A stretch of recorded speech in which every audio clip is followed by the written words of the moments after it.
Grab your lawnmowers, wargamers, because today we are painting alone together and we are focusing on the lovely terrain. But before we get to that, I'm going to touch up a little bit of my militia.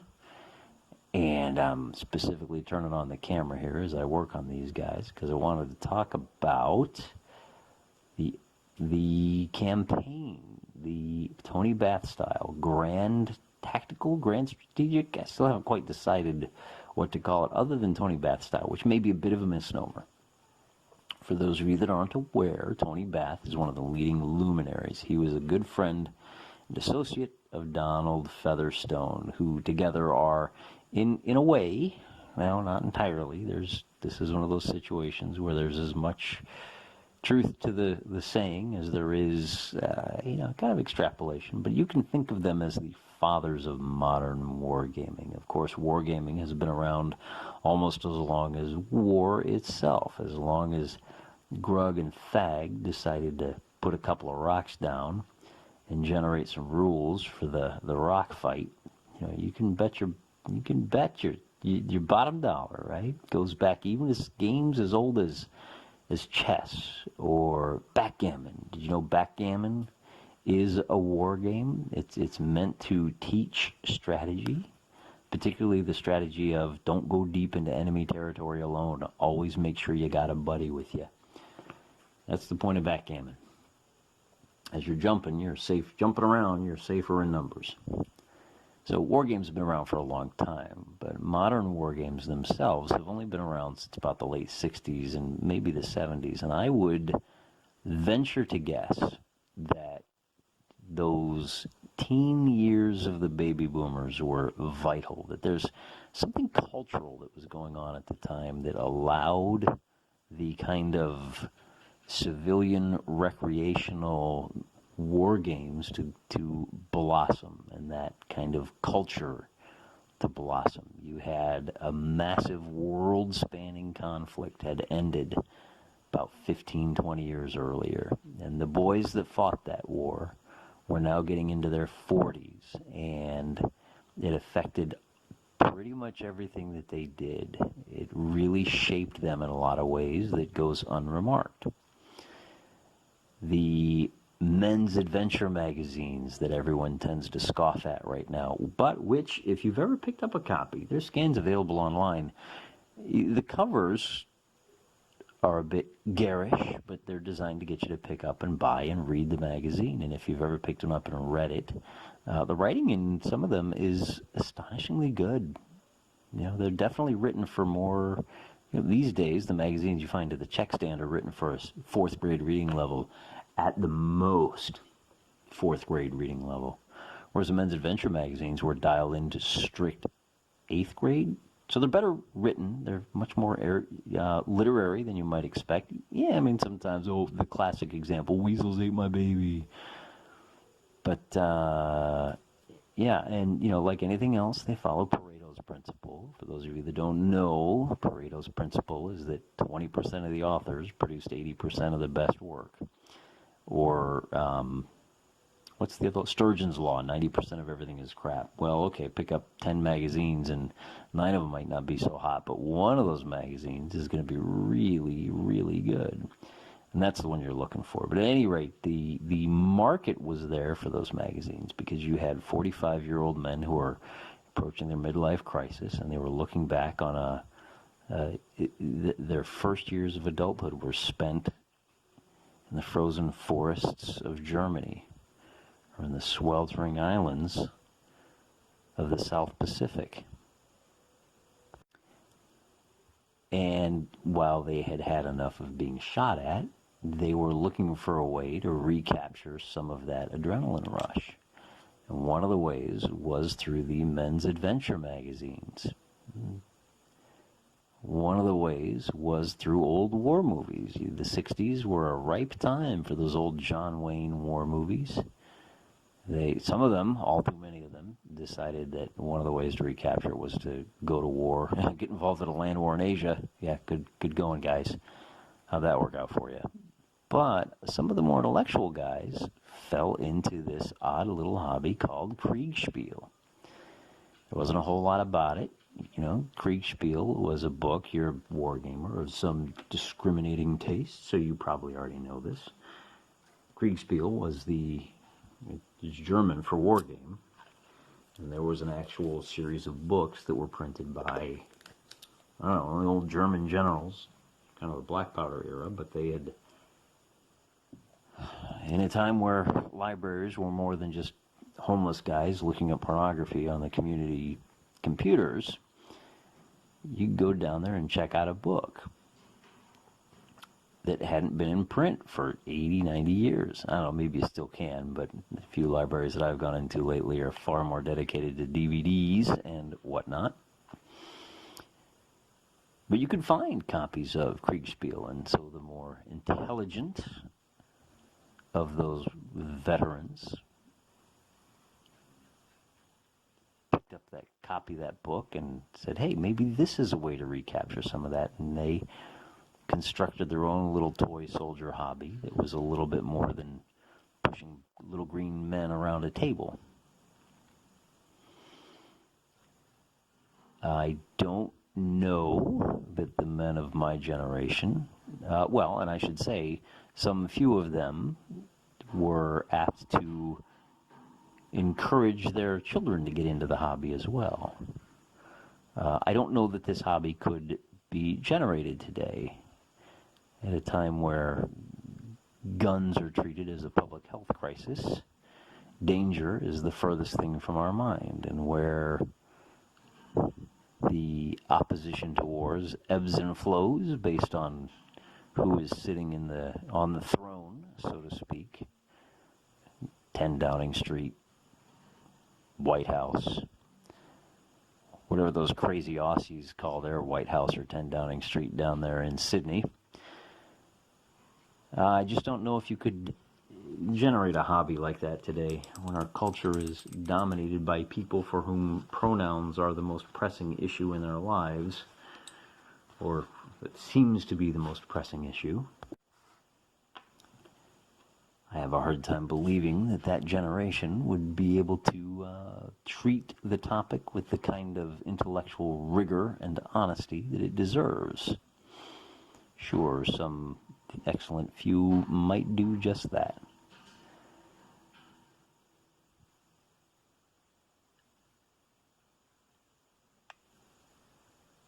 But why the history lesson? Why the history lesson of history buffs? Well, the point is that the culture of those 60s and 70s was very intellectual, and it was very driven to understand to the greatest extent possible what it was like to be a general. What were all of the issues you had to face, and how could we recreate that sense of grand scale and complexity and incorporate all of the same challenges that gentlemen like Napoleon, Grant, Caesar had to deal with. And Tony Bath was one of the guys who, in the 1960s, sat down and codified one way to do it. And he did such a fantastic job. Straight out of the gate, he did such a good job that it really did help build the hobby that we have today. And so much of the things that we take for granted, the assumptions that we have. There you go, like my little sheep field. That could be a nice little objective, too. So much of what we do in this hobby we owe to Don Featherstone and Tony Bath. And I want to try to see if I can recreate what they did on my own tabletop. So I'm hosting for some good friends of mine. Let's go ahead and switch gears and we'll paint a few more bright purple uniforms.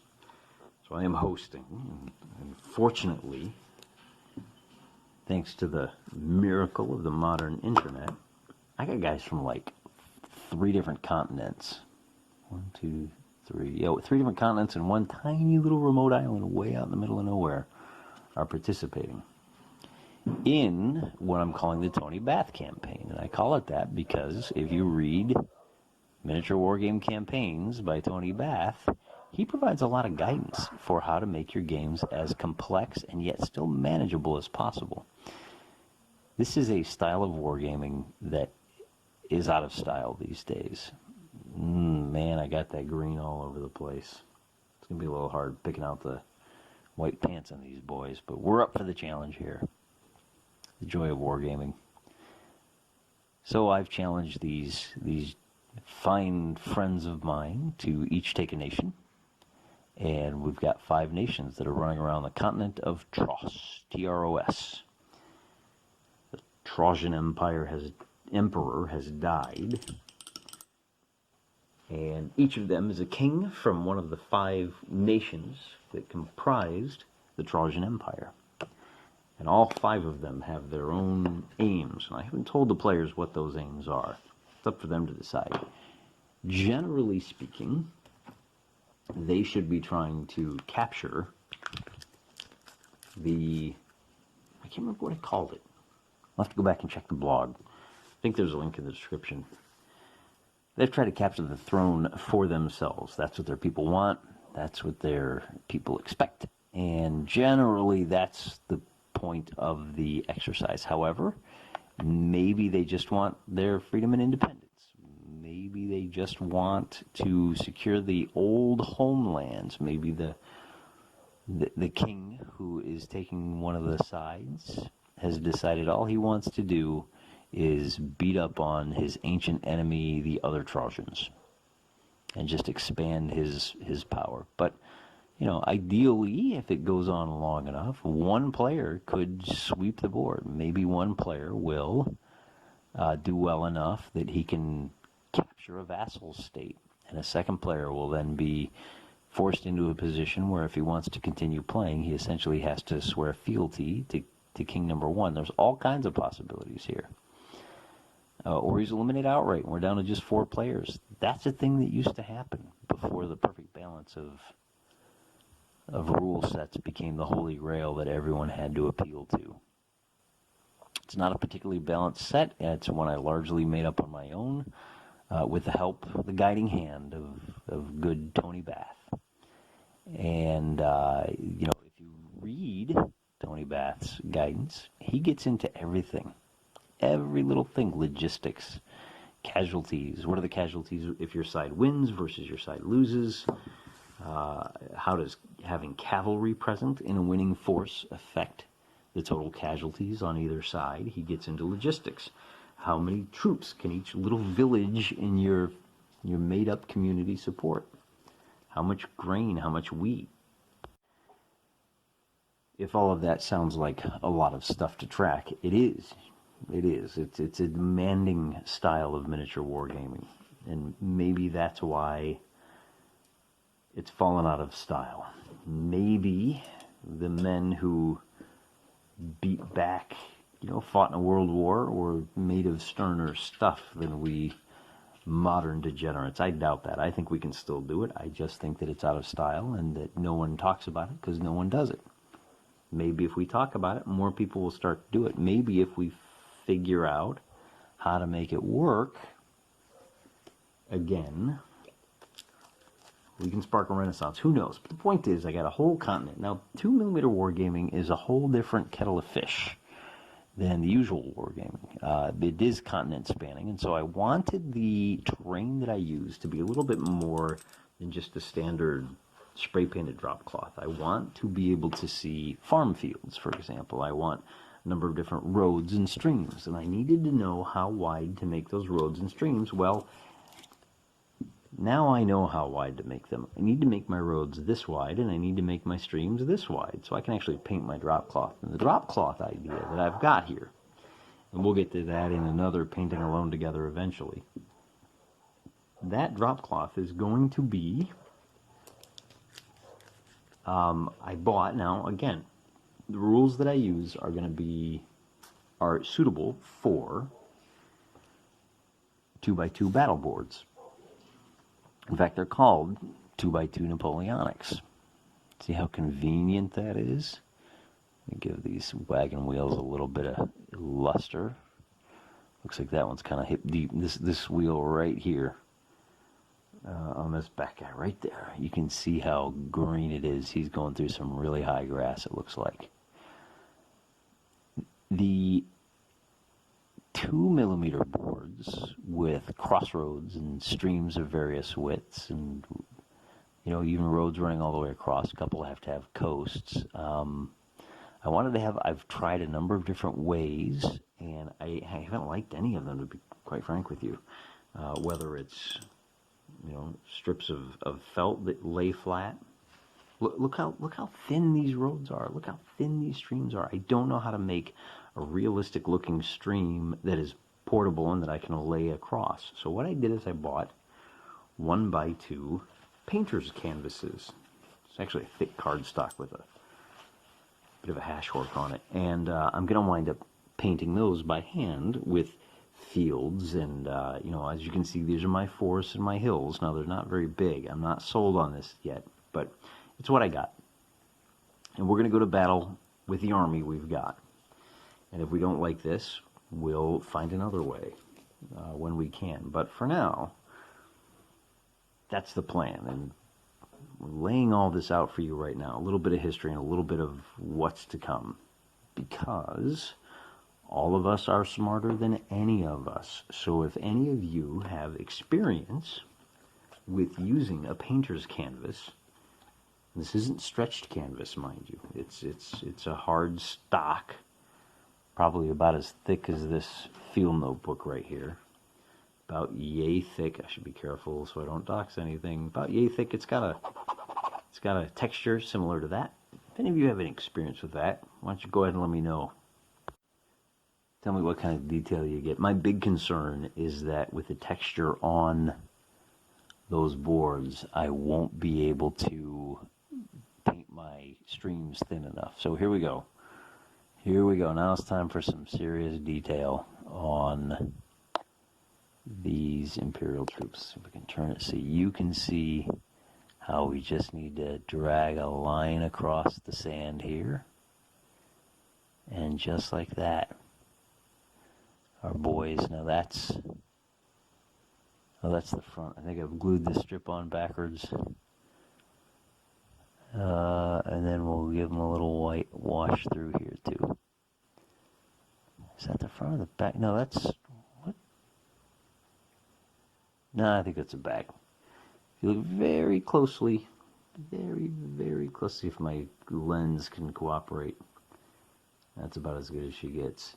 These guys actually have individual backpacks on them, individual hats. The detail on these 2mm guys is just astonishing. So that's my plea. If you've ever used a painter's cloth as a wargame mat, if you know anyone that has, let me know so that I can avoid some of the pitfalls right out of the gate. That would be much obliged to you. Also, I went through that whole spiel so I can explain why. Oh, you remember way back at the start of this video where I asked, why am I doing purple? Heck, it might have even been in my last video. I'm doing purple because these are the Imperial troops. Or they're the militia troops. Purple's a good universal color, so it can be used by any of the 5 armies. Or if a foreign nation decides to get involved with this civil war and send an allied contingent to one of the kings, then these guys will serve well there too. See that? There's little white pants. They look sharp, don't they? Oh, lock up your daughters when these boys come to town. And that's probably why we do this on the popsicle sticks usually. There you go. So compare these two. That little bit of white really helps separate the strip of figures from the green grass of home. And of course the purple has a bit of a white to it. You know, the relief comes out with the purple paint, the texture paint. Give me a second, I can tell you exactly which one it is. I know people really like to hear these names. Druchii Violet. It's a Citadel color. Knowing Citadel, whoever the Druchii are, they're violent. So maybe not so much of a misspeaking as I thought. There you go. So there's your pants. And then while I've got the white out, I like to go ahead and touch up these flags a little bit.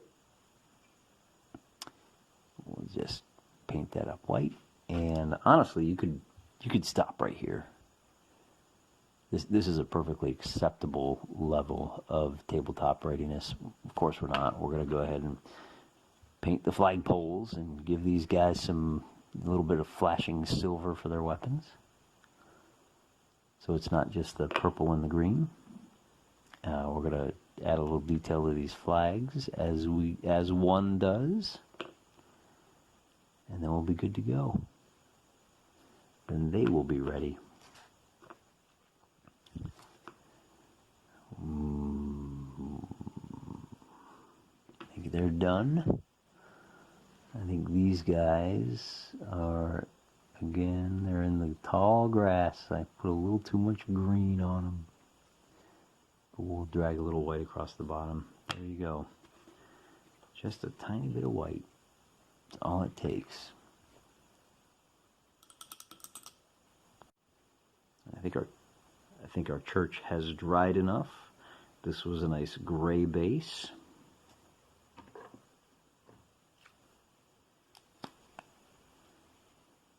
We'll slap on a second layer of Nuln Oil. Where's my bigger brush? There we go.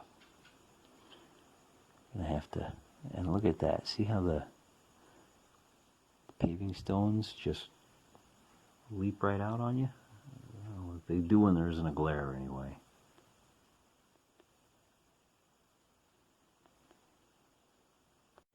And they do when you focus your camera.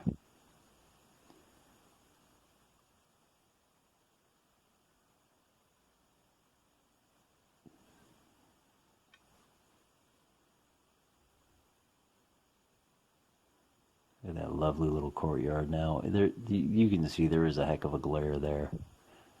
Looks like the whole, so as I mentioned in a previous video, this is actually an irregular miniatures courtyard for a larger cathedral that was a little too big for my storage box. The cast wasn't the greatest, so I plunked a minifigs church down on top of it.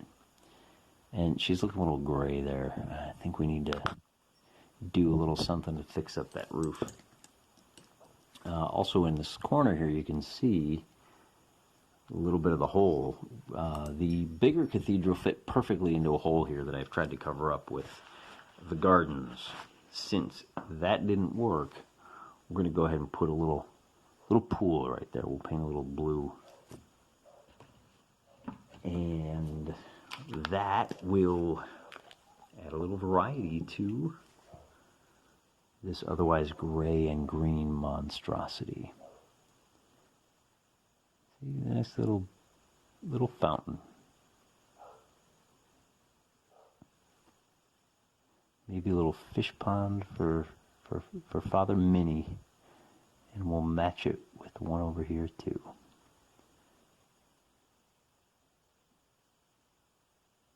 See, won't that be nice?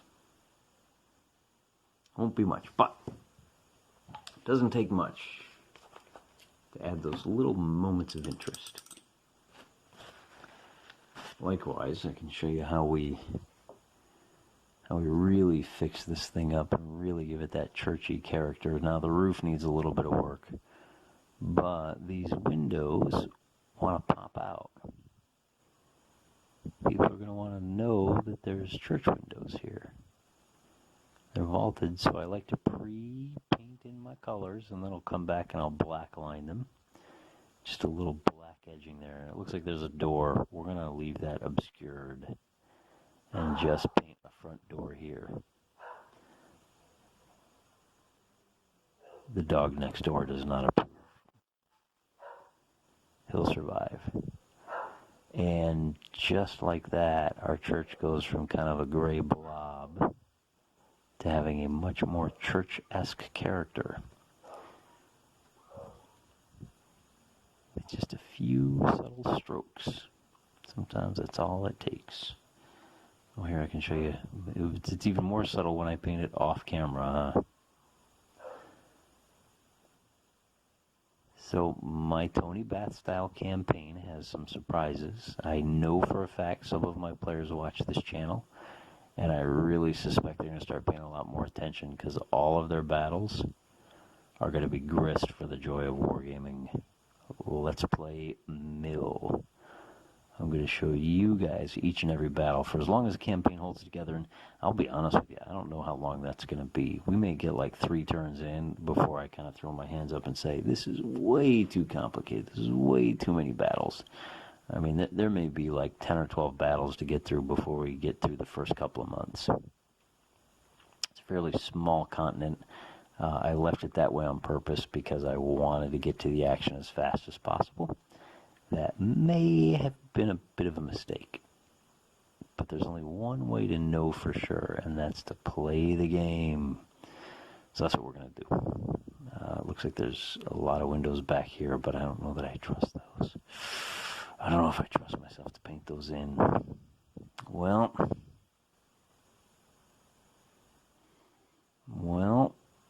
we're going to go for it anyway. We're going to suck it up and we're going to do the best we can. But hey, look at that, see? I mean, they just look kind of like white blobs at this point, but they're white blobs that serve a purpose. And sometimes that half-finished figure, you ever look at a figure and you think, man, this is never going to turn out. And you put that last little bit of paint on and you're astonished at how good it turned out. Sometimes these intermediate steps can be pretty deceiving.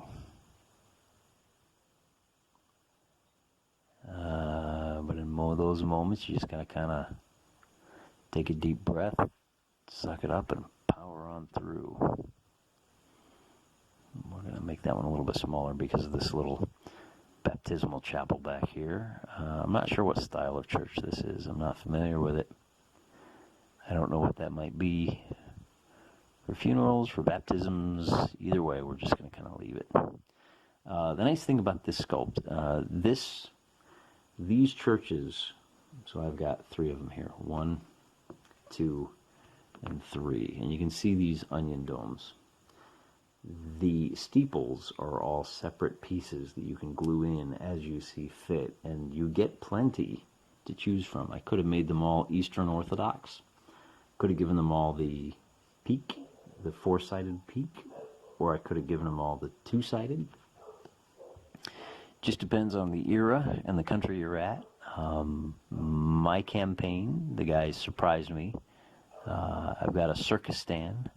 I've got basically Texas. I mean, it's not Texas, but it's kind of Texas. I've got kind of Alaska. I've got kind of Russia, kind of Yugoslavia, kind of Serbia. The guys went with what they like for these imaginations, and it's turning out really well. They have helped me build something that's better than anything I could have built on my own. Multiplayer games are great. The good news is, I think, they trust me to be an impartial umpire, and umpires are generally out of favor right now. Wargaming companies are on the eternal quest for the perfectly balanced game. I'm going to turn this gray slate roof brownish. I think adding a little bit of brown to this roof is going to help separate it from the walls, the gray walls. These 2 grays did not have as much contrast as I'd hoped they would. And I think once this brownish dries, it'll look a little bit more, I don't know, terracotta, a little more clay-fired tile than cut slate stone. There you go. There you go. So the creativity of these guys is fantastic. I'm looking forward to seeing what kind of curveballs they throw at me, and I'm looking forward to sharing their genius with you in future videos. Until then, remember, Wargamers, I'm praying for you.